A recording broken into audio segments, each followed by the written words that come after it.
Welcome back. Thank you very much for staying with us. Now, military facilities around the country are in severe state of disrepair. African Defence Review Director Darren Olivier says the state of the SANDF can be turned around if Minister Agie Motskega focuses on 4 important areas. Darren Olivier joins us to talk about these. Good afternoon, Darren. Thank you very much for joining us on The Full View. You wrote a very interesting article outlining the 4 things that Minister Agie Motskega can do to succeed in her new role as Defence Minister. But even before that, you raised concern in that very article at the President's choice of a Minister for Defence. Talk us through that.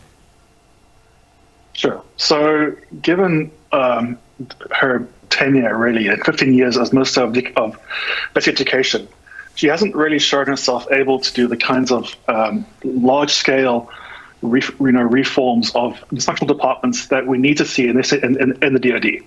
The DoD has been allowed to deteriorate substantially over the past 20 years. It needs a massive turnaround, not only in terms of funding, but also in terms of the way it's organized. We need a minister who's going to be able to go toe-to-toe with the top leadership of the DoD and make some very, I think, tough choices regarding, what gets kept, what gets thrown away, what gets built upon, what gets downsized. The next 5 years are very crucial. And for that, we need, I think, a very, very strong minister who has experience with doing the same kind of thing. And we don't necessarily have that in her, but hopefully she can still rise to the occasion. In that very article, you stress that military experience is not a prerequisite here. What actually is needed is a strategic policy background. But I hear you say that now perhaps we need a minister who would have done the same thing or somewhat familiar with this area. No, so as I said in an article, military background is not necessary at all. There's a very big difference between the work of a Minister of Defence and the work of, let's say, your commanders.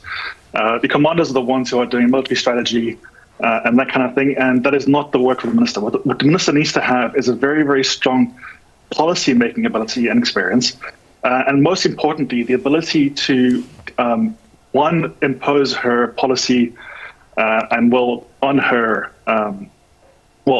on subordinates on the department, but also most importantly be able to harangue her colleagues in cabinet and get agreements on things like long-term budget planning or long-term initiatives or cross-departmental coordination. What of those that would say, pardon me for interjecting there, but what of those that would say, surely she has that kind of experience? She's been a minister for very long, 15 years? Yes. At least 15 years in the previous ministry, the previous portfolio. Correct, yeah. So this is the point I made, that her experience will count for her, but we haven't seen in her experience the kinds of cross-departmental work or at least turnaround experience that I think we require here. So I'm cautiously, I'd hope for a different appointment, but I don't think it is entirely disastrous just yet. You say another important trait is for a minister to be able to argue forcefully against Treasury for their department, because we do know that the SANDF is in desperate need of more funding, but is really what is needed to stand up to Treasury when it comes to funding or perhaps cleverly allocating the funds you are given? It's a bit of both. So first of all, the DoD is substantially underfunded compared to what we ask for and its structure and really the way it's designed at the moment. Probably at least 30 to 40% underfunded. This means that either you have to acquire more funds if you want to be doing, what we currently expect of the military, or we cut back what we expect and we cut back the size of and cut back on the number of bases and all the rest. But that too has, consequences and a cost. So, but first and foremost, the main problem with this is regardless of whether the budget's too high or too low, the link between Treasury and the DoD is currently entirely dysfunctional. It is not at all a healthy one. There's one in which the budget changes on a regular basis. It's one in which Treasury seems to be wanting to have the DoD act like a regular department. So, for example, the DoD can't just hire and fire. It has to train up people, all the way from a private all the way through their long careers until they can be specialist operators or whatever the case may be, or general staff. You can't suddenly retrench 10,000 people today and hire back 10,000 tomorrow and have them all be in specialist roles. It takes 20 to 30 years for a rebuild of the army to actually go through all the way to those ranks and areas.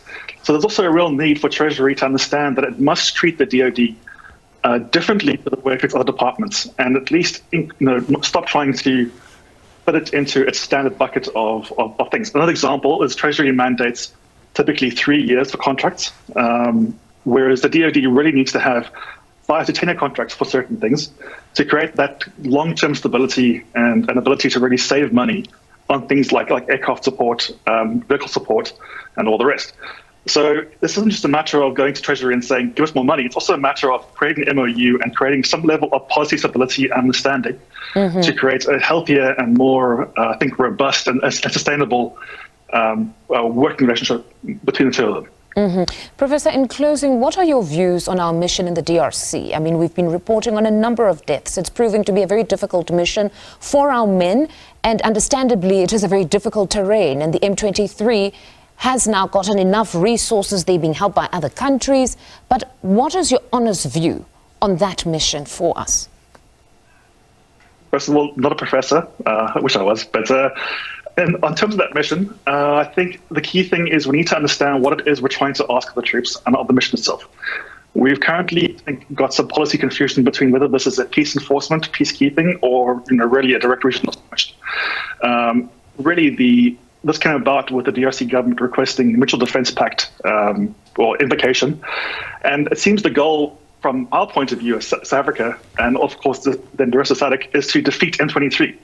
But that's not possible given the size of the force currently in play and the resources currently available to it, which means either you need to face reality and figure out, well, what is the political route out of this?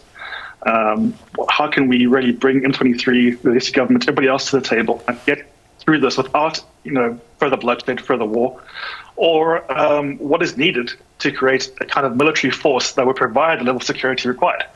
And frankly, the current force is too small and too unsupported. So really, I think this is another area where we need a very, very tough choice to be made of, well, why are we there and what are we doing? And, the status quo is understandable. The force currently is too small and not properly equipped, which is why we're seeing soldiers, dying from mortar attacks on a regular basis. They don't have the right equipment in place. They aren't available they aren't able to properly defend against these things that they should be able to. So I'm not saying just pull out. I think, there are risks to that too. Because we have regional responsibilities as well. Yes, absolutely. But I do think we should be very careful about not just carrying on status quo and not assuming that the SANDF can just do anything. Like any part of government, there are limitations, and we have to be realistic about what can and can't be done. Darren, thank you very much for your time this afternoon. That's African Defence Review Director Darren Olivier.